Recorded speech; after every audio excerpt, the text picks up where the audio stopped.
Mr. President, on behalf of Democrat, what would you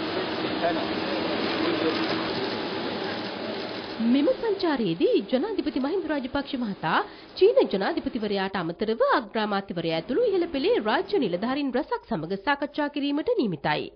මෙම සාකච්ඡාවලදී දෙරට අතර ආර්ථික වෙළඳ සහ ආයෝජන පිළිබඳවත් සහයෝගීතාව වර්ධනය කර ගැනීම පිළිබඳවත් විශේෂ අවධානයක් යොමු කෙරෙන බව ජනාධිපති මාධ්‍යාංශය සඳහන් කළා.